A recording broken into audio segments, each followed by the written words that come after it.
In the 1980s, Siler City welcomed its first Latino immigrants. And as large numbers of jobs opened in poultry processing plants, the Latino population grew rapidly. So did racial tensions. When it really just got to the boiling point is when the Ku Klux Klan announced that they was having a rally here in Siler City. They called Siler City Little Mexico. At the same time, a young Chilean woman named Marcia Espinola immigrated to North Carolina. I first met her 10 years ago, and she was looking for something to do, and I suggested that she volunteer at the Hispanic Liaison at the Vinculo. And she started out as a volunteer, and over the years, she has become a community organizer and someone who has learned to deal with different communities and change.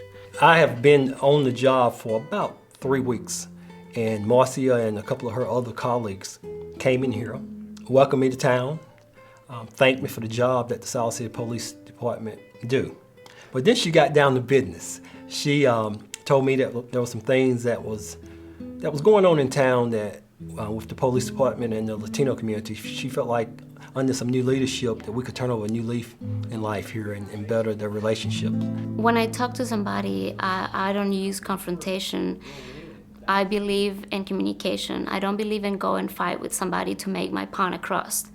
And a perfect example of that, it was when I just took the associate director position and I went to talk to the town manager.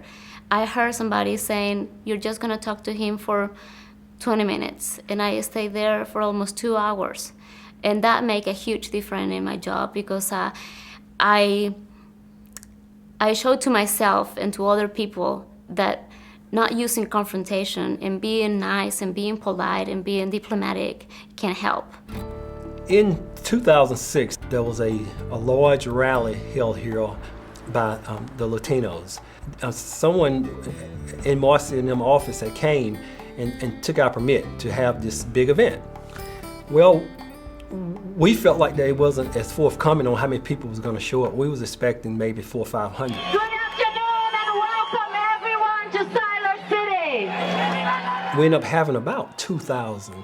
And so a lot of the town officials was a little upset and some of the town business people was a little upset.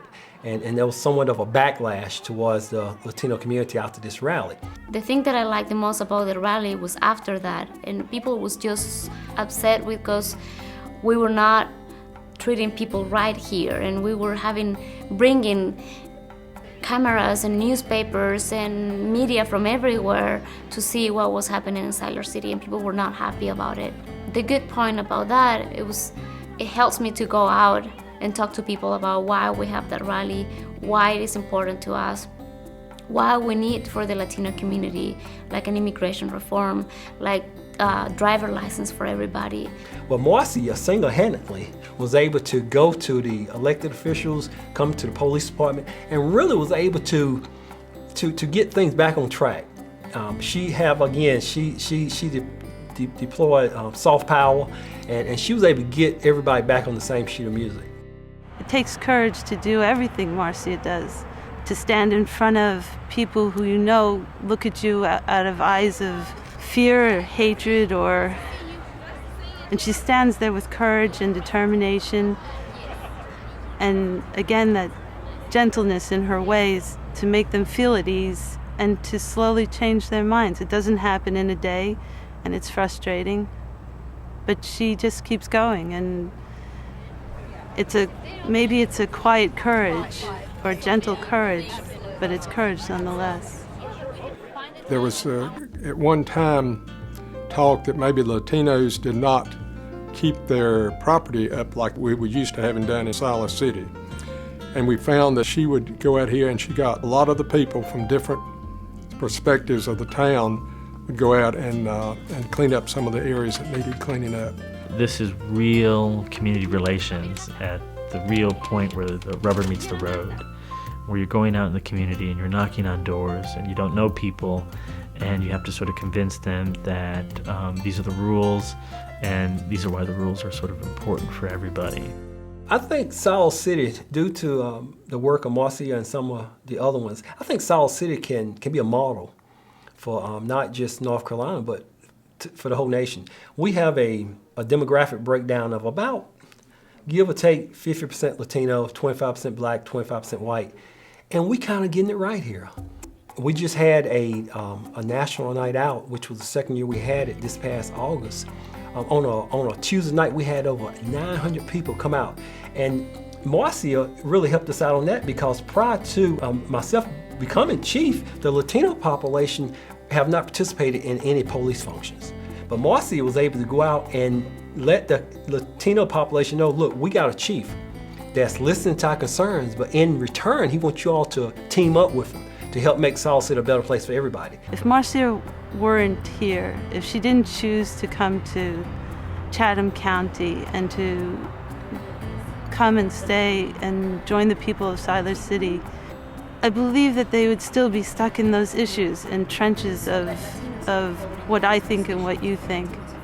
She brings them past that to people's life stories filled with hopes and dreams, their fears and their pain. She puts a human face to all the chatter, all the dialogue. And I believe that Chatham County would be a much poorer place without her. Am I proud of Marcia? Yes, very proud of Marcia. She's made a real impact on her community. And, how can you not be proud of somebody that you've seen over time grow into an amazing and wonderful leader? Marcia has been a good ambassador for our community. She's brought a lot of goodwill to Siler City. She's just done so much in such a short period of time. If we didn't have Marcia, I think that after 2006, the Latino population and the Black and white population, I think we would have lost a lot of ground. We would not be what I call the model town for diversity. Marcia was able to pick up the pieces and build it back up after 2006. I'm proud of so many things. When I just came here, I flew through Miami and they kept me at the international police for 3 hours maybe, and I was so scared and afraid. I didn't speak any English and they didn't want to talk to me in Spanish. I was having $5 in my pocket. I used those $5 to buy a pen to write everything that was happening to me. Now, when I read those letters and my memories back, I can see how much I have been doing here, and I learned to speak English, even though it's not that great. I started as a volunteer. Now I'm the associate director, and I affect people's lives in many ways, in positive ways. I want to stay here. I want to stay here. I want to have a family. I want to raise my children here. And for them to learn that being multicultural and bilingual is a great thing.